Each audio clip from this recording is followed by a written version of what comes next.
Sinabi na nga ng Korte Suprema sa kanyang pagdidesisyon, the Senate never acquired jurisdiction. Tapos. Ngayon, yung bang apat na senador na pumirma ng resolusyon. Ang ibig bang sabihin ay parang ayaw nilang magpasakop doon sa desisyon ng Korte Suprema. Mabigat ito, Jen. Nakakadismaya talaga na may lumabas talagang ganong desisyon. Hinahadlangan yung pagganap ng Senado ng tungkulin na solo sa amin inaatas ng konstitusyon, solo sa Senado, ay hahadlangan ng Korte Suprema, pinakamataas na korte.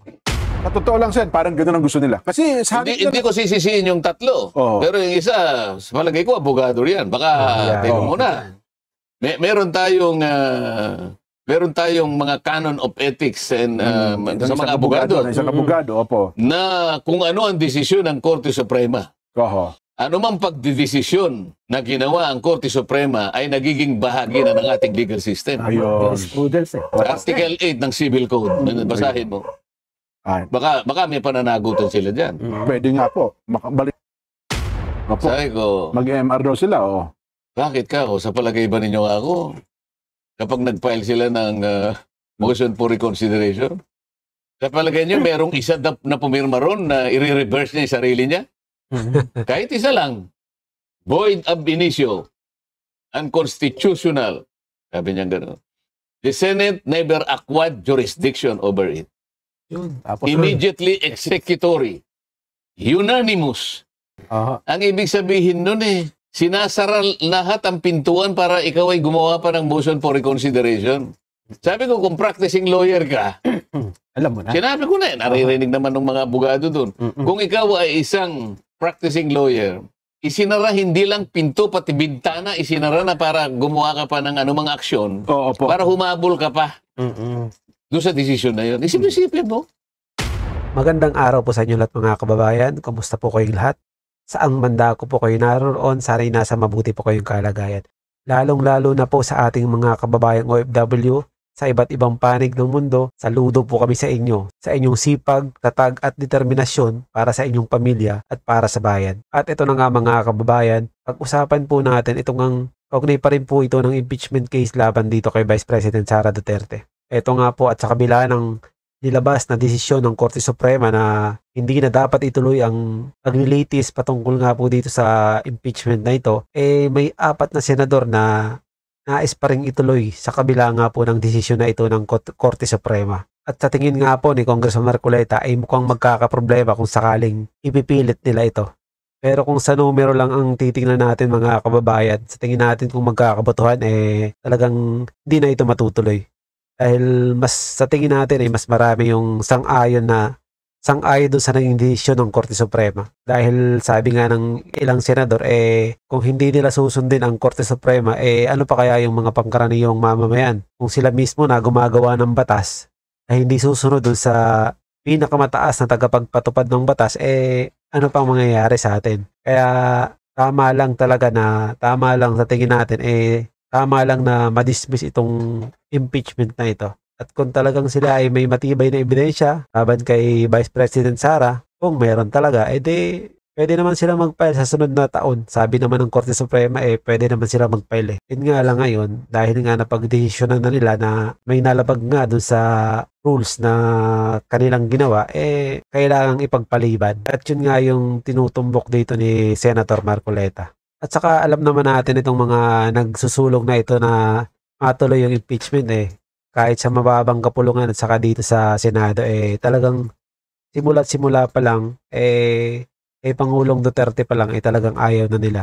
At yun na nga mga kababayan, panoorin na po natin itong naging pahayag nga ni Congressman Marcoleta patungkol nga dito sa issue na ito ng desisyon ng Supreme Court. Pero bago yan, kung bago ka pa lang dito sa ating channel, ay mag-subscribe ka na at i-click mo na din ang notification bell para maging updated ka sa mga susunod pa nating video. At kung gusto mo na sumali sa ating community, ay i-click mo lang ang join button na makikita mo sa baba. Eto, tuloy na po tayo sa ating video. Okay na. Ito Sen, ang update dyan sa impeachment dahil sa nagsisimula na ngayon 20th Congress, meron na palang draft resolution na may pumirma ng 4 na senador na ito ay para ituloy ang impeachment case kay VP Inday Sara kahit may desisyon na ang Korte Suprema.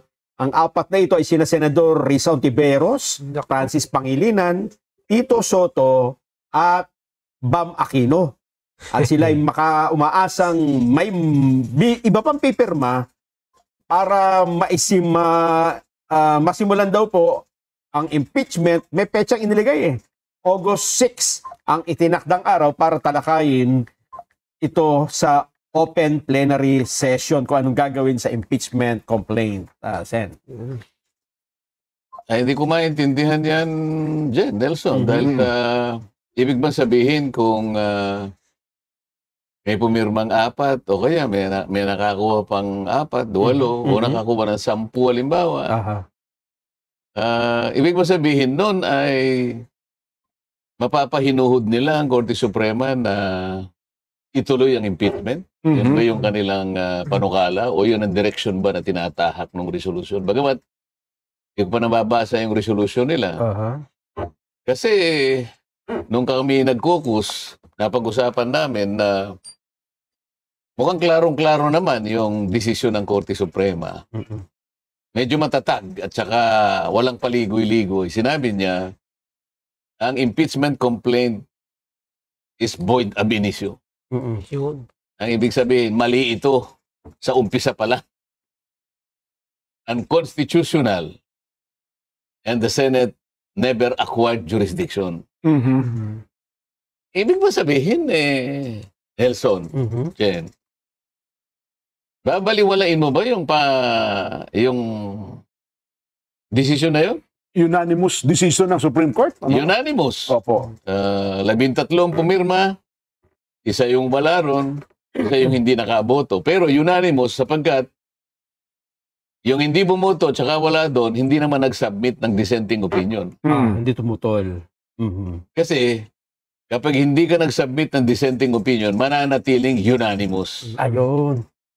Meron pa silang gustong sabihin, kaya nakiusap na, alam mo, noong July 29, birthday ko yun, Jen. Opo. Nelson. Tuesday, oo. Nag-caucus kami. Anong tatalakayin na natin ngayon, sabi nila. Nakiusap sila na huwag. Kasi baka raw mag-file ng motion for reconsideration ang House of Representatives. Hindi man ako kumikiburo. Ninahayaan ko silang nagsasalita. Usap. Bigla naman akong tinanong ni Senador Jinggoy. Pakinggan natin yung birthday boy. Hindi pa nagsasalita. Nakatingin lang na ng pangiti-ngiti. Hindi natin malaman kung ano iniisip niya. Sabi niya, alam mo na magsalita yun. Ba't kasi ako patatagalin? Talakayan na natin mamaya. Sabi ko, muna kahit kumukuluan tiyan ko. Teka, wag mo naman. Wag naman, sabi niya. Hindi ba natin bigyan... Di ba natin pwedeng pagbigyan yung house? Ano nga kung paano di pagbibigyan?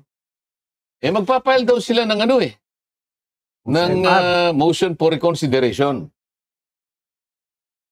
Opo. Sabi ko, Mag-MR daw sila, oh. bakit ka ako? Sa palagay ba ninyo ako? Kapag nag-file sila ng motion for reconsideration, sa palagay nyo, merong isa na pumirma ron na i-reverse niya yung sarili niya? Kahit isa lang. Hindi natin. Kaya nga, ba't ka maghihintay ng isang bagay na wala? Di ba? Kasi sabi ko, sa tagal ko naman na naging litigation lawyer din, pagka ganyan naman ako yung tenor ng desisyon, at sinabi pa niyang immediately executory, ang ibig sabihin nun sinasara lahat ang pintuan para ikaw ay gumawa pa ng motion for reconsideration. Sabi ko, kung practicing lawyer ka, alam mo na. Sinabi ko na naririnig naman ng mga abogado doon. Kung ikaw ay isang practicing lawyer, isinara hindi lang pinto, pati bintana, isinara na para gumawa ka pa ng anumang aksyon, para humabol ka pa doon sa desisyon na yun. Isipin mo. Void ab initio. Unconstitutional. Sabi niya gano'n. The Senate never acquired jurisdiction over it. Immediately executory. Unanimous. Ewan ko kung sino matibay-tibay naman ng dibdib ng abogado na pupunta ka pa ron o palagay mo na lang. Palagay mo lang, nakakuha ka ng isa. Kaya hindi natin maintindihan tong mga gustong-gustong matuloy yung impeachment sa kabila ng naging desisyon ng Supreme Court na hindi na nga dapat ituloy. Talaga namang sa bagay, sa mga nakikita natin na kumukontra, ito talaga yung alam natin na simula pa lang ayaw na sa mga Duterte. Kaya hindi na natin mapapaghanapan tong mga to. Kaya lang, parang dinadamay nila pati Supreme Court kasi nagsalita na nga yung pinakamataas na korte sa ating bansa. Tapos, dahil sa kagustuhan nilang matanggal si Vice President Sara, babaliwalay nila yung naging desisyon ng Korte Suprema. Parang ganun yung dating. Kaya medyo, sa bagay, alam naman siguro nila yung kung ano yung kanilang tinutumbok. Dalawahin mo na kaya. O gawin mo ng, ano ba yung majority ng 15 sila? 8, ano? Opo, 8. Oo. Nakakuha ka na ng 7. Hindi mo pa nakuha yung majority. Opo, wala, kulang pa rin. Yun lamang isa Hirapan. Oo.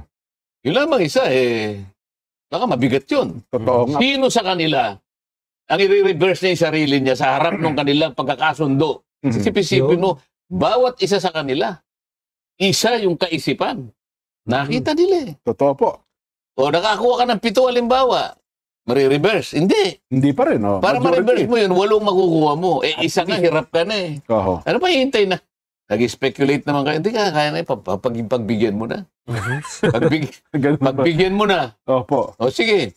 Yung isa, August 4, sabi nila, hindi, August 11. August 6 na po na Hindi pagkasunod. nga, makinig muna kayo. Opo, oh. August 4, Lunes ata yun Opo. Ede, tumawad yung isa. Hindi nga kasi, Nagkatawaran baka pala. nga mag-ano ng motion for recon Pwede ba kanyang August 11? Oho. Ede, nung tinignan ko yun, nakita nila na medyo aangal na ako. Oo, po, sabi naman nung isa. Opo. 6 na lang. Yan. Para hindi mag-object si Senator Marcoleta. Sabi niya, Senador, kasi kaya gusto ko ng 6, ganito yan. Ang August 6, Wednesday. Ang August 4, Monday. Opo.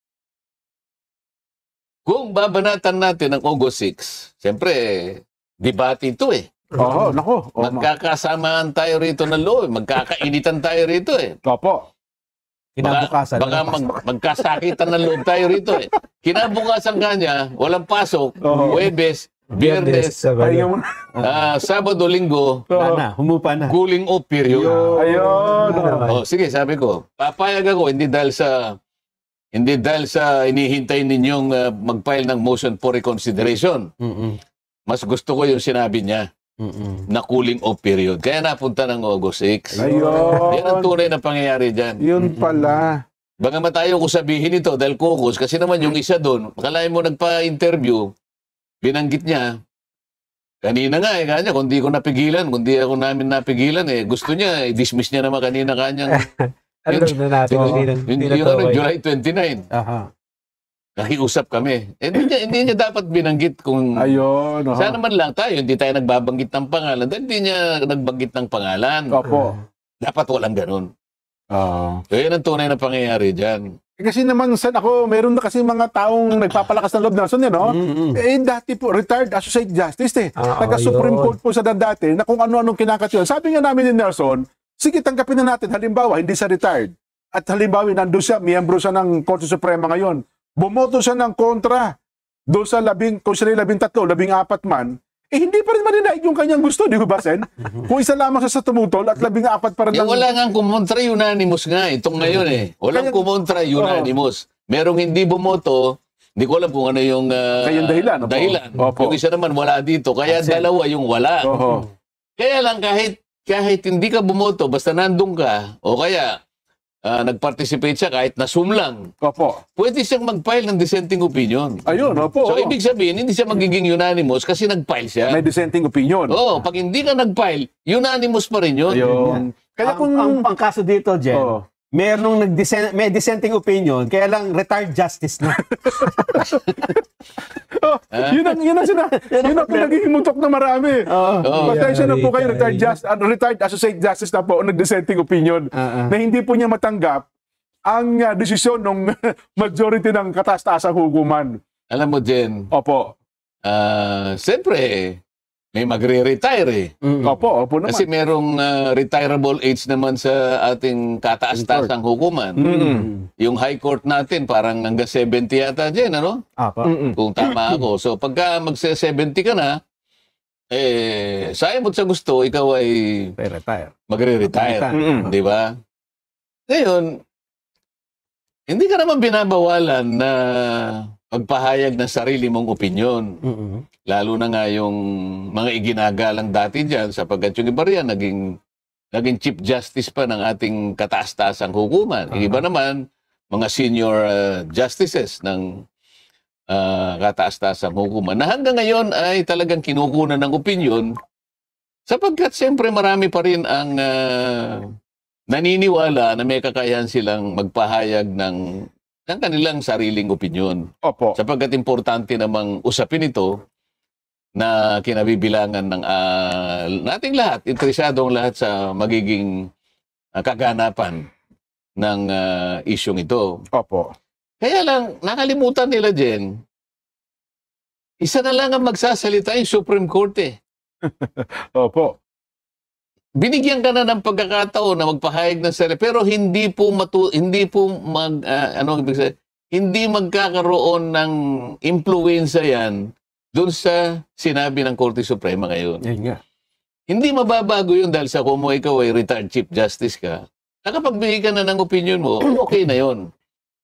Pero sana, kapag nagpahayag sila ng sariling opinion, hindi sana sa paraan na magsasabi sila na maaaring magkaroon pa ng parang pagdududa Opo. ang ating mamamayan sa katatagan ng ating mga institusyon. Yun, tama Yun kayo. ang dapat napakaingatan natin. Kasi kapag nagpahayag ka ng opinion, at yung opinion mo na yon ay bordering na sa maaaring pagdudahan ng kakayahan ng isang bahagi ng ating pamahalaan, sa akin palagay, hindi tama yun. Lalo pa nga kataas-taasang hukuman sa hindi ho ba? Oo. Sa lahat, may pananagutan lahat ng mamamayan na panatilihin na matatag Opo. ang mga institusyon natin. Maaari kang magpahayag ng opinion mo, pero hindi sa paraan na maaari mong alugin yung pundasyon ng isang Yan. institusyon. Tama. Halimbawa, yung Senado. Oho. Ngayon, kinukutya lahat. Maaring kutsain ka pa rito eh. Alam mo, ang pinag-uusapan ngayon, akala mo napunta na doon sa isa lang na yung desisyon na lang ng Korte Suprema ang gusto nilang bigyan ng emphasis, Nelson, Jen. Opo. Pero yung isa pang importanteng issue, di ba palagi natin sinasabi rito, pag-usapan muna natin kung naitawid nyo na ba yung impeachment na yan doon sa Senado ng 20th Congress. Wala pa settlement yung issue na yan eh. Hindi na re-resolve ba yan eh. Kaya kung wala nga siguro, halimbawa, nag-motion to dismiss ako halimbawa. Opo. Mr. President, I move that the impeachment complaint of the Vice President be dismissed on 2 grounds. Oho. Halimbawa. O hindi dyan na pa namin tinawid eh. Yun ang una. Oho. Pangalawa, ay yung desisyon ng Korte Suprema. Wala tayong jurisdiction. Yun, ang mabigat. Opo. Di ba? Kaya talagang tingin natin malabo na itong matuloy itong dahil sa, yun nga, katulad ng sinabi ni Senator Marcoleta, di pa pala nila itatawid sa 28th Congress. Paano itutuloy kung hindi pa na itatawid? Tapos isa pang problema nila, mas malaking problema nila dun sa naging desisyon ng Supreme Court. Tingnan natin kung anong magiging resulta ng ipapel nila na motion for reconsideration. Pero tingin natin, ano na yan? Baka next year na ulit yan. Kung may magpapile pa laban dito kay Vice President Sara. Hindi mo na itawid. Wala kang jurisdiction eh. Oho. Namatay on, nakapag-initiate kayo. Okay, nandun na ako. Nakapag-umpisa kayo ng initial proceedings sa impeachment complaint in the 19th Congress. Pero lahat ng aktibidad na to, lahat ng proceedings, nagsimula in the dying days of the 19th Congress hanggang sa maibaon noong June 30 this year. Tapos. Sino magsasabi sa akin ngayon? Hindi ka niya namatay. Naitawid namin. Ipakita mo muna na naitawid mo. Huwag niyong kakalimutan, mayroon pang isang issue. Saan kayo dumaan? Kaso nga pag ito nang pinagtutulungan namin na desisyonan, yun lamang ng Korte Suprema na gusto nilang ituloy. Kagaya na yung apat na resolusyon na sinasabi mo, apat na pumirma sa resolusyon. Di parang nakakalimutan na naitawid na pala. O hindi. Yun muna yung unang issue. Yun muna yung unang issue. Kasi parang nako-cover up Yun na nga po. Ang sabi nila kasi Nelson, Sen, para daw magkasintahan Sinagot daw siya ng babae pero walang closure, bigla naghiwalay. Hindi daw pa pwede magkaroon malaman ng closure? Mag-usapan lang kung talaga ititigil ba o hindi. Yun daw kung, di ba, para may isang magkasintahan. Hindi nga magkasintahan yan Awayan nga Ano ba? Engagement na yan nangyari. Alam mo naman ng halimbawa. Ganun Halimbawa. Kasi nagsimula na raw po yung Hindi ka niya sinagot, binasted ka niya. Nagpipilit ka lang. Ganun mo ba? Yun ang tamang halimbawa doon? Pagbibigay ng halimbawa doon. Binasted ka. Binigo ka. Hindi ka pala pinaporma, no? Hindi ka pinaporma. Hindi ka nga naka-first base Natapos ka agad Tapos nagkakanap pa closure. Hindi pala naging kayo. Akala mo naging kayo pero hindi pala kayo. Yun ang Mag-assuming pala. Hindi pala naging kayo. Naghanap ka ng closure. Inakala niya kasi. Na-girlfriend niya. Hindi. Assuming lang pala. Ang pagkadala niya, na yung pagkakasabi sa kanya ay pagsagot ng oo. Kasi ang sinabi daw po, ewan Samantalang ang sinabi niya, kung talagang lilimiin niya, maghanap ka na lang ng iba. Ayun pala. Oo. Kaya nga natapos na ng June 30. Pipilitin mo ngayon na pag-uusapan. Sinabi na nga ng Korte Suprema sa kanyang pagdidesisyon, the Senate never acquired jurisdiction. Tapos. Ngayon, yung bang apat na senador na pumirma ng resolusyon. Ang ibig bang sabihin ay parang ayaw nilang magpasakop doon sa desisyon ng Korte Suprema. Mabigat ito dyan.